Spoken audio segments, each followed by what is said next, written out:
खबरों के निष्पक्ष विश्लेषण के लिए सब्सक्राइब करें Jantantra TV and press the bell icon. Never miss any update.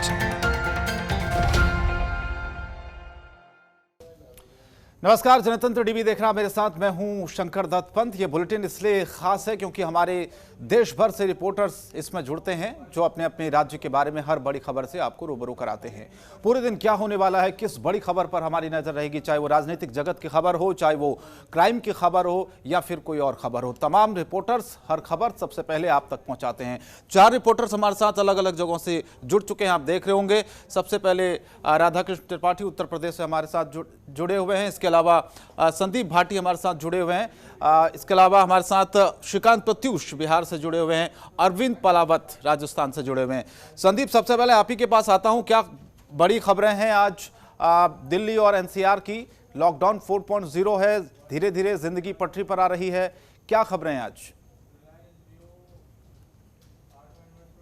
जी शंकर, सबसे पहले अगर कोरोना अपडेट से ही शुरुआत करते हैं। जो कोरोना का जो आंकड़ा है दिल्ली के अंदर वो 11,659 पहुंच चुका है। समझेंगे आप, बहुत बड़ा जो आंकड़ा है दिल्ली के अंदर वो पहुंच चुका है। लेकिन इसमें सबसे बड़ी जो दिक्कत की बात अगर आप देखेंगे कि वो ये है कि पिछले जो आंकड़ों की बात करें तो पर डे लगभग 400-300 इस तरह से जो आंकड़ा है वो बढ़ रहा था। लेकिन पिछले जो 3 दिन से ये आंकड़ा जो है 500 पार कर चुका है। लगातार 500 से ज़्यादा जो केसेस पिछले 3 दिनों में हम देखने को मिल रहे हैं। आज की अगर बात कर ली जाए तो लगभग 571 नए केसेस जो कोरोना के हैं वो देखने को मिले हैं। तो आप समझेंगे लगातार जो आंकड़े हैं वो बढ़ते जा रहे हैं। लेकिन इसमें एक थोड़ी सी सही बात यह है कि लगभग 300 से ज़्यादा लोग, 338 लोग हैं जो कोरोना से पिछले 24 घंटे में ठीक भी हुए हैं। तो आप समझेंगे बहुत बड़ा जो आंकड़ा लगातार बढ़ रहा है।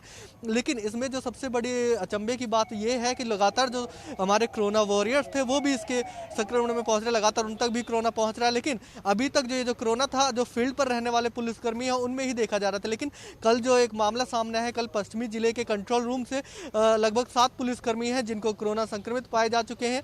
तो ये जो कोरोना है ये कंट्रोल रूम तक भी पहुंच गया। इसके बाद दिल्ली पुलिस की तरफ से भी कोरोना को लेकर एक नया अपडेट दिया गया है। आज दिल्ली पुलिस की तरफ से जो अभी तक जो कोरोना के संक्रमित जो पुलिसकर्मी थे उनको धनराशि के रूप में अभी तक 1 लाख रुपए पर पर्सन दिए जा रहे थे, लेकिन अब उसे घटा करके 10,000 रुपए पर पर्सन कर दिया गया है। वहीं दूसरी तरफ अगर किसी की जान जाती है कोरोना की वजह से तो उनको अभी तक 7 लाख रुपए दिए जाने की बात कही जा रही थी, लेकिन अब उसे बढ़ाकर 10 लाख रुपए कर दिया गया है। तो ये थोड़ी फेरबदल जो धनराशि में किए गए हैं। वहीं अगर दूसरी बात करते चले आगे से बढ़े तो आप देखेंगे कि आने वाले समय में दिल्ली के अंदर ट्रेन चला दी गई हैं। 1 जून से लगभग 200 ट्रेनों की नई शुरुआत होने वाली है, साथ ही फ्लाइट्स की शुरुआत होने वाली है। वहीं अगर ट्रेन की बात करें तो ट्रेन में आज सबसे बड़ी अपडेट ये है कि जो अभी तक जो ऑफलाइन जो टिकट बुकिंग हो रही थी आज उससे ऑफलाइन की जगह अब ऑनलाइन की जगह अब आप काउंटर सेंटर पे जाके अपना जो टिकट बुकिंग है वो करा सकते हैं। क्योंकि कहीं ना कहीं दिल्ली में बहुत सारे जो मजदूर वर्ग है उन्हें बहुत सारी जो परेशानी हो रही थी अपना टिकट बुक कराने को लेकर, जिसके बाद सरकार ने फैसला लिया है कि जो IRCTC की जो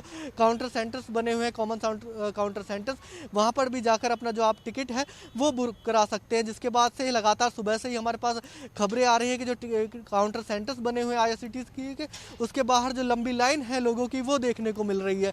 वहीं अगर दूसरी बात करें तो जो जो फ्लाइट्स हैं 25 मई से जो चलने वाली हैं उसको लेकर एक नया अपडेट सरकार की तरफ से दिया गया है कि जिस तरह से बातें चल रही थी कि आने वाले समय में हो सकता है कि फ्लाइट्स चलने वाली हैं तो उसका जो किराया है वो बढ़ सकता है। लेकिन सरकार की तरफ से साफ कर दिया गया है कि कोई भी फ्लाइट्स कंपनी अपना जो किराया है वो 3 महीने तक नहीं बढ़ा सकती है। 3 महीने तक आपको जो किराया एक बार निर्धारित कर दिया गया है उसी किराए को लेना होगा। जो मिनिमम किराया सरकार की तरफ से जो निर्धारित किया गया है वो 3500 रुपये पर टिकट है। वहीं जो मैक्सिमम किराया है वो 10,000 रुपये है। और इसी के साथ आपको पर फ्लाइट में लगभग 40% जो सीट्स हैं वो मिनिमम किराए के तहत ही आपको देनी होंगी। तो ये एक अपडेट सरकार की तरफ से दिया गया है। वहीं दूसरी तरफ देखते चले जिस तरह से ट्रेन की शुरुआत हो गई है और वहीं फ्लाइट्स की शुरुआत होने वाली है, तो इसके साथ ये हो सकता है कि आने वाले दिनों में मेट्रो की जो शुरुआत है वो भी जल्द दिल्ली सरकार शुरू कर दे। क्योंकि कहीं ना कहीं जो मेट्रो की तरफ से जो निरीक्षण कार्य है वो पूरा कर लिया गया है। लगातार ही जो सोशल डिस्टेंसिंग के साथ ही जो सीट्स की जो मेंटेन है उन्हें कर दिया गया, साथ ही जो साफ सफाई है चाहे वो सैनिटाइज करने का काम हो वो भी मेट्रो की तरफ से कंप्लीट कर दिया गया। मेट्रो की तरफ से यही कहना है कि बस उन्हें वेट है कि कब सरकार उनसे कहे और वो अपना जो काम है वो फिर से शुरू कर सके। तो ये तमाम जो चीज़ें हैं वो हमें देखने को मिली। वहीं दूसरी तरफ आगे बढ़ते चलें तो जिस तरह से आप देखेंगे लॉकडाउन 4.0 की जब से शुरुआत हुई है उसके बाद से बहुत सारी जो रियायतें हैं सरकार की तरफ से दी गई हैं, चाहे वो कंपनी हो चाहे वो बसेज हो या तमाम जो व्हीकल्स हो उनकी शुरुआत होगी। जिसके बाद से आप देखेंगे कि जो पारा है वो बहुत ज़्यादा बढ़ गया है। आप देखेंगे मौसम में बहुत ज़्यादा बदलाव हुआ है, लगातार जो मौसम में जो गर्मी है, चाहे लू चलने लगी है। ऐसे में मौसम विभाग की तरफ से अलर्ट जारी करके कहा गया है कि आने वाले दिनों में जो पारा है, जो टेम्परेचर है, मैक्सिमम टेम्परेचर दिल्ली का वो 45 पार करने वाला है। आप समझेंगे अभी का जो टेम्परेचर है वो 42.7 है और हो सकता है कि आने वाले 2 से 3 दिनों में यही जो टेम्परेचर है वो 45 पार कर जाएगा। तो आने वाले समय में दिल्ली वासियों के लिए जो गर्मी भरा दिन होने वाला है, साथ ही लू चलने वाली है। तो ये दिल्ली का अपडेट रहे। वहीं अगर नोएडा की तरफ बढ़ते चले तो नोएडा में अभी तक जो टोटल जो आंकड़ा है कोरोना संक्रमित का वो 302 पहुंच चुका है। आप समझें कि बहुत बड़ा जो आंकड़ा नोएडा की तरफ भी आगे बढ़ रहा है। नोएडा में अभी भी धारा 144 लागू है। अगले 31 मई तक ये धारा 144 बढ़ा दी गई है। साथ ही सोशल डिस्टेंसिंग के साथ तमाम जो मार्केट है वो खोल दी गई है। इसके बावजूद जो आंकड़ा लगातार बढ़ रहा है। वहीं अगर बात कर लीजिए कल की, तो कल ही लगभग 9 केस जो नए सामने देखने को मिले, लेकिन ये जो 9 केस हमें देखने को मिले हैं इसमें 238 लोगों का जो कोरोना चेकअप कराया गया था उसमें से ये 9 लोग नए संक्रमित पाए गए। तो आप देखेंगे बहुत बड़ा आंकड़ा तो नहीं है, लगातार जो कोरोना के चेकअप वो चल रहे हैं, लेकिन उसमें से 238 में से केवल 9 लोग ही कोरोना पॉजिटिव पाए गए हैं। शंकर, बिल्कुल, ये अपडेट और दिल्ली एनसीआर का संदीप आप दे रहे थे, क्योंकि मामले बढ़ते जा रहे हैं, लेकिन एक अच्छी बात है कि कुछ लोग ठीक भी हो रहे हैं, क्योंकि रिकवरी रेट है वो हमारा अच्छा है। अब सीधे आपको लेकर चलते हैं राजस्थान के जयपुर। अरविंद हमारे साथ इस वक्त जुड़ रहे हैं। अरविंद, अगर आपको मेरी आवाज मिल पा रही है, सियासत बसों को लेकर लगातार जारी है। अब गहलोत सरकार ने यूपी से जब भुगतान मांगा तो इस पर बीजेपी अब अटैकिंग मोड पर आ गई है। क्या बड़ी खबरें राजस्थान की आज? जी बिल्कुल, देखिए कोटा के जो स्टूडेंट्स हैं जिनको उत्तर प्रदेश भेजा गया था, तो उसकी एवज में जो राशि है वो अब राजस्थान सरकार की ओर से एक मांगी गई है और इसका जो लेटर है वो वायरल हो रहा है और इसमें ये कहा गया है कि जो राशि है वो उन्हें भुगतान किया जाए। तो इसके बाद लगातार जो सियासत है वो इस पर बढ़ती जा रही है, क्योंकि जिस तरह से उत्तर प्रदेश को 1000 बसें भेजी जा रही थी और वे बसें वापस लौट गई, तो उसको लेकर एक बड़ा जो सियासी ड्रामा है वो उत्तर प्रदेश के साथ ही राजस्थान में भी चला। ऐसी स्थिति में अब लगातार ये बात कही जा रही है और अब ये एक जो लेटर यहाँ पर सोशल मीडिया पे सामने आया है, तो कहीं ना कहीं एक वापस से जो राजनीतिक सियासत है वो यहाँ पर हो सकती है। इसके साथ ही यदि कोरोना को लेकर बात करें शंकर, तो कोरोना के मामले लगातार बढ़ रहे हैं और आज सुबह की जो मेडिकल रिपोर्ट आई है उसमें भी 54 जो नए मामले हैं वो यहाँ पर सामने आए हैं। इसमें झुंझुनू में 6 मामले हैं, जयपुर में 13, बीकानेर में 1, डूंगरपुर में 14 और कोटा में 17 कोरोना पॉजिटिव के मामले हैं, जबकि दौसा में 1 और अजमेर में 2 कोरोना पॉजिटिव है। और इसके साथ ही जो संख्या बढ़कर है वो 6281 यहाँ पर राजस्थान में हो चुकी है। 6281 जो कोरोना पॉजिटिव मरीज हैं वो यहाँ पर अरविंद, मैं लौट रहा हूं आपके पास, आगे अपडेट लेंगे आपसे, क्योंकि ये आप जैसा कि आप बता रहे हैं कि सरकार के बीच में, यानी कि राजस्थान सरकार और उत्तर प्रदेश सरकार के बीच में मदद को लेकर अब ये सवाल इसलिए उठ रहे हैं क्योंकि बीजेपी अब ये सवाल उठा रही है कि मदद करने वालों का असली चेहरा क्या यही है। इस पर आगे हम चर्चा करेंगे, लेकिन अब सीधे उत्तर प्रदेश का रुख कर लेते हैं। राधाकृष्ण त्रिपाठी हमारे साथ जुड़ रहे हैं। राधाकृष्ण, सवाल वही बसों को लेकर है, क्योंकि सियासत थम नहीं रही है। कल भी हम चर्चा इसी बात को लेकर कर रहे थे कि अब इस पर सियासत और ज्यादा तेज होगी और वही होता हुआ नजर भी आ रहा है। अब कर देखिए, बिल्कुल सियासत तेज होगी और सियासत के लिए पूरी एक तरह से जो घेरेबंदी होती है दोनों तरफ से वो हो चुकी है और उस पर घात प्रतिघात भी शुरू हो गया है। मैं आपको बता दूं, उत्तर प्रदेश सरकार का जो कहना है, उत्तर प्रदेश सरकार ने जो दावा किया है कि जो राजस्थान से केवल 70 बसें ली गई थी जो बच्चों को लाने के लिए, जो कोटा से लाने के लिए, उसके एवज में उनको 19 लाख समथिंग रुपए उनको दे दिए गए थे डीजल के खर्चे के तौर पे। लेकिन बाकी के जो पैसे की बात हुई थी वो किसी तरह की इस तरह की नहीं थी जिसके लिए तुरंत देना था। या और सरकार का ये भी कहना है कि कहाँ तो वो बसें ऑफर कर रहे थे कि मजदूरों को वापसी के लिए, घर पहुंचाने के लिए फ्री में, और अब जो उन्होंने एक बिल पकड़ा दिया है। तो ऐसे में उत्तर प्रदेश सरकार ने तीखी प्रतिक्रिया की है, भाजपा ने तीखी प्रतिक्रिया की है कि राजस्थान सरकार की नीयत ही नहीं सही है, कांग्रेस की नीयत ही ठीक नहीं है। वो मजदूरों को नहीं पहुंचाना चाहते थे, वो छात्रों को नहीं पहुंचाना चाहते थे, वो केवल सियासत करना चाहते थे और इसी सियासत को आगे बढ़ा रहे हैं। वो कहीं से भी मजदूरों का भला नहीं चाहते, गरीबों का भला नहीं चाहती राजस्थान सरकार और खुद कांग्रेस।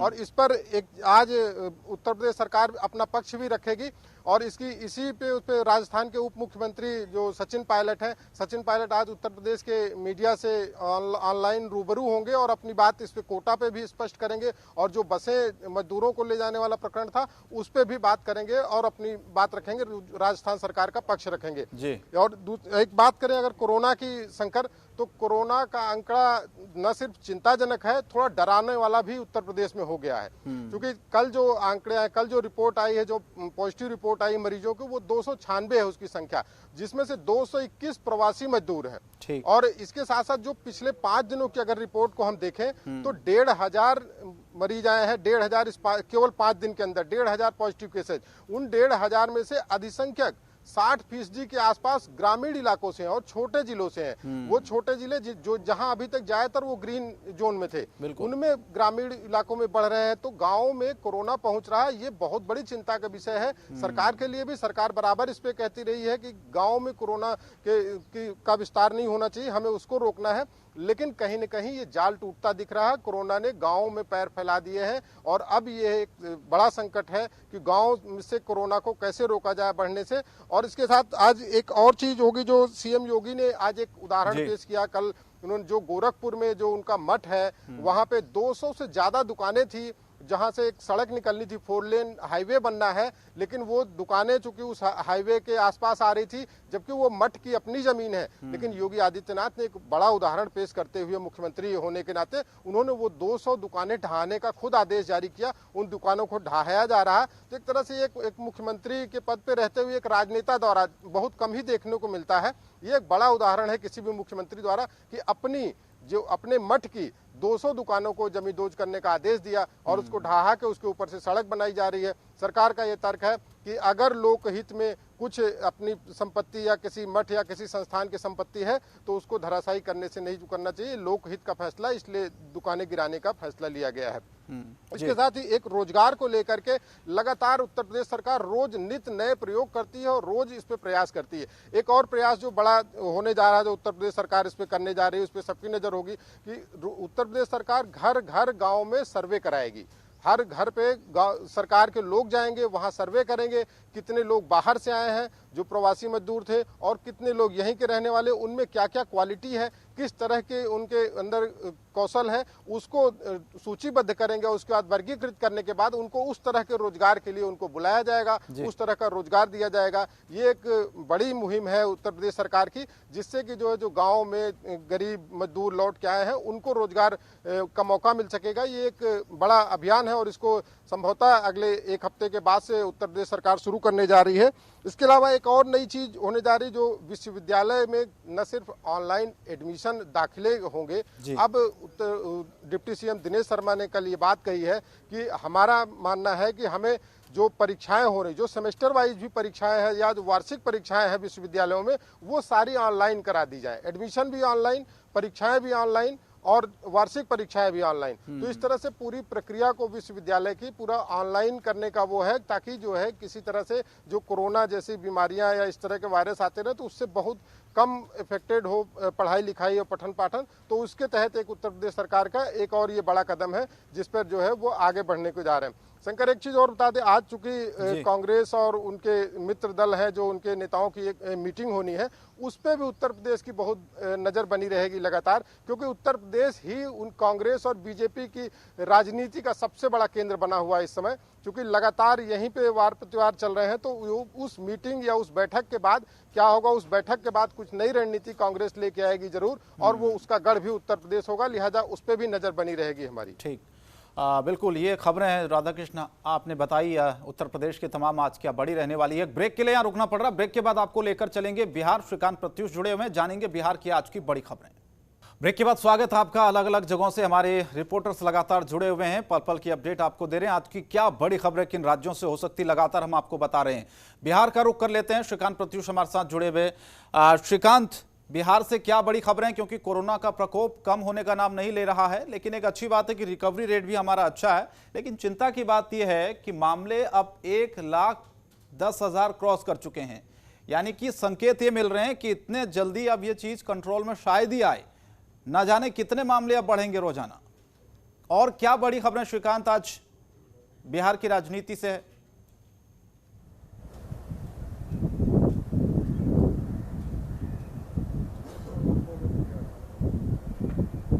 चलिए, श्रीकांत तक हमारी आवाज नहीं पहुंच पा रही है। अरविंद, आपको मेरी आवाज अगर मिल पा रही है? बात हम बसों की सियासत को लेकर भी कर रहे थे। राधा कृष्ण भी हमको यही बता रहे थे कि लगातार बसों को लेकर जो सियासत है वो नहीं होनी चाहिए। लेकिन सवाल अरविंद यहाँ पर यह उठ रहा है कि आखिर सियासत तो सभी पार्टियां इस पर कर रही हैं। ऐसे वक्त में जो लोग मजदूरों की मदद का दावा कर रहे हैं, आप देखिए कि सड़कों पर अभी भी मजदूरों का जमावड़ा लगा हुआ है, अपने घरों की तरफ वो निकल पड़े हैं। बसों के बीच में सियासत फंस गई है, लेकिन मजदूरों की जो हालत है वो तो जस की तस बनी हुई है अभी भी, चाहे वो राजस्थान की बात हो, चाहे वो उत्तर प्रदेश की बात हो, चाहे वो बिहार की बात हो, किसी भी राज्य की अगर हम बात करते हैं तो। जी बिल्कुल। देखिए शंकर, जब कोरोना के स्टार्टिंग फेज था तो उस समय ऐसा लगा कि पक्ष विपक्ष सभी पार्टियां हैं वो एकजुट होकर के और इसका सामना कर रही है, चाहे राजस्थान की बात करें, चाहे केंद्र की बात करें, चाहे अन्य किसी राज्य की बात करें। तो यही हालात है, हर किसी व्यक्ति को पूरा सपोर्ट करने का प्रयास कर रहा था ताकि कोई भी व्यक्ति है इस कोरोना के संकट के दौरान भूखा नहीं सोए और उसको सब जो व्यवस्थाएं हैं वो वहां पर मिल सकें। लेकिन जिस तरह से अब लगातार जो मामले सामने आ रहे हैं, लगातार जो राजनीति की जो चीजें यहां पर सामने आ रही है, तो कहीं ना कहीं एक चिंता यहां पर बनी हुई है। क्योंकि देखिए पार्टियां हैं वो अपनी अपनी राजनीति की रोटियां हैं यहां पर सेक रही हैं, जबकि जो मजदूर है वो आज भी पैदल चलते हुए दिख रहे हैं, आज भी पैदल पलायन करते हुए दिख रहे हैं। हालांकि सरकारें चाहे कितना भी दावा करें कि हमने मजदूरों को रोका है, हमने मजदूरों को शेल्टर होम में रखा है और उसके बाद में बसों से उन्हें भिजवा रहे हैं, लेकिन ये केवल उनके एक दावे हैं, राजनीतिक दावे हैं, वो यहां पर दिखाई देते हैं। और आज भी जो मजदूर है वो रात के समय में जाते हुए खूब दिखाई देते हैं। हालांकि दिन के अंदर क्योंकि लगातार पुलिस की जो निगरानी है वो रहती है, ऐसी स्थिति में दिन के अंदर ये मजदूर ज्यादा नहीं निकल पाते हैं, तो रात को ये मजदूर यहां से निकलते हैं और पूरी रात अपना सफर तय करते हैं, पैदल ही अपनी मंजिल की ओर आगे बढ़ते हैं। तो ऐसी स्थिति में लगातार ये चीज सामने आ रही है और राजनीति जो है, चाहे उत्तर प्रदेश की बात करें, चाहे राजस्थान की बात करें, चाहे केंद्र सरकार की बात करें, लगातार राजनीति हो रही है। मुख्यमंत्री योगी आदित्यनाथ, उत्तर प्रदेश के जो मुख्यमंत्री है, उन्होंने करीब 889 जो बसें थी उसको फिट बताया, लेकिन इसके बावजूद उन बसों को नहीं लिया गया। और दूसरी बड़ी बात, राजस्थान में अपने राज्य के जो लोग हैं वो ही दूसरे राज्यों में अटके हुए, तो आप दूसरे राज्यों को बस दे रहे हैं, तो ये भी बात कहां तक मुनासिब समझी जाए, क्योंकि आपके राज्य के हालात ऐसे हैं और आप दूसरे राज्यों को जो बसें हैं वो दे रहे हैं। तो ये भी एक बड़ी अनोखी तो चीज यहाँ पर सामने राजनीति इसमें दिखती है अरविंद, कुल मिलाकर अगर हम बात करते हैं बिल्कुल तो। जी श्रीकांत के पास चलते हैं, बिहार की क्या बड़ी खबरें आज जानने की कोशिश करते हैं। श्रीकांत, आपको मेरी आवाज अगर मिल पा रही है तो कोरोना का आंकड़ा बढ़ता जा रहा है। चिंता की बात यह है कि 1 लाख क्रॉस कर चुका है यह आंकड़ा, और जिस तरीके से हर दिन केसेस सामने आ रहे हैं उससे चिंता बढ़नी लाजमी हो गई है कि लगातार तेजी से अब ये मामले बढ़ रहे हैं, आखिर रुकेंगे कैसे? कोरोना को लेकर क्या अपडेट है और बिहार की सियासत से अगर कोई बड़ी खबर है तो कृपया हमारे दर्शकों को बताएं।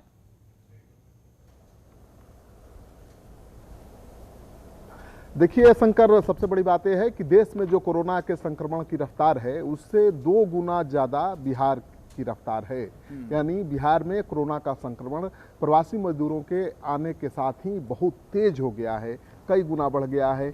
सरकार की नींद उड़ी हुई है और पिछले 36 घंटे में 440 कोरोना पॉजिटिव केस सामने आए हैं। आप अंदाज़ा लगा सकते हैं कि किस रफ्तार से बिहार में कोरोना का संक्रमण बढ़ रहा है। जहां पहले रोज़ 10, 12, 15 केसेज आते थे सामने, अब अगर 440 केसेज 36 घंटे में सामने आ रहे हैं और 211 केसेज 24 घंटे में सामने आ रहे हैं, तो ये सरकार की ही नहीं बल्कि लोगों की नींद उड़ा देने वाली खबर है। तो बिहार में संक्रमण काफ़ी तेज रफ्तार से बढ़ रहा है। स्वास्थ्य मंत्री मंगल पांडे से मेरी बात हो रही थी, उनकी चिंता इस बात को लेकर है कि जब 1 जून से ट्रेनों का परिचालन शुरू कर दिया जाएगा, 25 मई से हवाई जहाज का परिचालन शुरू हो रहा है, उसके बाद स्थिति क्या होगी। किसी भी राज्य से मजदूर चलेंगे ट्रेन पर सवार होकर, किसी भी स्टेशन पर उतर जाएंगे, ना उनकी कोई स्क्रीनिंग हो पाएगी और नहीं उनका हेल्थ चेकअप हो पाएगा। वो ट्रेन से उतरेंगे सीधे घर जाएंगे, अपने घर को संक्रमित करेंगे और गांव को करेंगे। क्योंकि जो भी मजदूर बाहर से आ रहे हैं, खासतौर पर महाराष्ट्र से, दिल्ली से, तमिलनाडु से, वो काफ़ी संक्रमित हैं। यानी उनके संक्रमण की संख्या जो है 25% के आसपास है और ये रैंडम सर्वे का रिजल्ट है। अगर सबकी जांच कराई जाए तो संख्या और भी बढ़ सकती है। बिहार में क्वारंटाइन सेंटर में करीब 7.5 लाख लोग रखे गए हैं और उसमें से 1000 लोग संक्रमित पाए गए हैं। सबकी तो जांच हुई नहीं है, केवल रैंडम टेस्ट हुआ है या किसी में कोई लक्षण दिखा तब जांच हुई है, और इस जांच में ही 1000 प्रवासी मजदूर संक्रमित पाए गए हैं। तो बिहार में आंकड़ा 2000 के करीब पहुंच चुका है। 2000 में 1000 संख्या है प्रवासी मजदूरों की। तो बहुत चिंता बढ़ गई है बिहार सरकार की। हालांकि जो स्वस्थ होने वाले मरीज हैं उनकी संख्या भी अच्छी खासी है, 700 से ज़्यादा मरीज स्वस्थ भी हो चुके हैं, लेकिन रफ्तार जो बढ़ रही है वो अनियंत्रित दिख रही है। बिहार सरकार की चिंता बढ़ाने वाली है। और आपको पता है कि इस बीच बिहार सरकार ने स्वास्थ्य विभाग के प्रधान सचिव का तबादला कर दिया। अब नए सचिव आ गए हैं, विभाग को समझेंगे, नए सिरे से काम शुरू करेंगे। तो ये सबसे बड़ा सवाल उठ रहा है कि कोरोना के संकट काल में जो प्रधान सचिव बहुत बेहतर काम कर रहा था, जो 12 घंटे काम कर रहा था, उसको क्यों सरकार ने हटा दिया। तो इसके पीछे राजनीति भी कही जा रही है कि बीजेपी के मंत्री के वो सचिव थे, लेकिन वो मंत्री के सुन नहीं रहे थे, सरकार से सीधे डायरेक्ट गाइड हो रहे थे, नीतीश कुमार से गाइड हो रहे थे, और इसको लेकर बीजेपी ने विरोध जताया और उसके बाद उनका तबादला हो गया। तो संक्रमण काल में प्रधान सचिव का तबादला और भी नुकसान पहुंचाने वाला है और जो जांच की रफ्तार है उसको धीमी कर देने वाला है। दूसरी बात मैं आपको बता दूं कि आज से जो खबर आई है कि रेलवे तैयारी कर रहा है 1 तारीख से ट्रेनों के परिचालन की, और आज से दानापुर रेल मंडल के 15 स्टेशन के 22 रिजर्वेशन काउंटर खोल दिए जाएंगे। तो अब लोग टिकट जाकर ले सकते हैं। आज से ही काउंटर खुल जाएंगे और कोई भी जाकर रेलवे स्टेशन पर काउंटर पर टिकट कटा सकता है।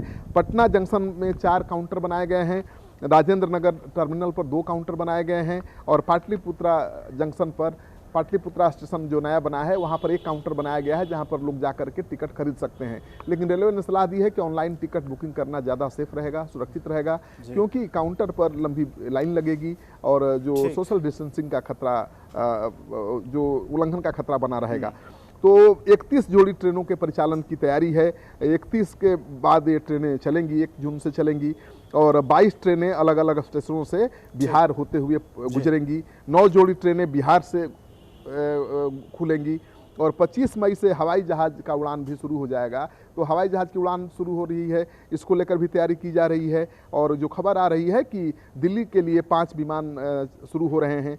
इंडिगो की जहाज़ 3 जहाज़ें उड़ान भरेंगी, स्पाइस जेट विस्तारा के 1-1 विमान उड़ान भरेंगे, और पटना से मुंबई, अहमदाबाद, कोलकाता, चेन्नई, हैदराबाद, बेंगलुरु, रांची, लखनऊ, अमृतसर के लिए उड़ान शुरू हो जाएगा। तो अब ट्रेनों का परिचालन शुरू हो रहा है, हवाई जहाज की उड़ान शुरू हो रही है, परिचालन शुरू हो रहा है। लेकिन सवाल ये उठ रहा है कि क्या इससे जो केसेस हैं वो बढ़ेंगे क्या, क्योंकि चिंता सबकी यही बनी हुई है। बहुत बहुत शुक्रिया अरविंद आपका, राधा कृष्ण आपका, श्रीकांत आपका भी शुक्रिया तमाम जानकारी के लिए, संदीप भाटिया आपका भी शुक्रिया। ये तमाम बड़ी खबरें हमारे दर्शकों तक पहुंचाने के लिए। रिपोर्टर्स लाइव में आज के लिए इतना ही, लेकिन खबरों में आप बने रहिए। नमस्कार।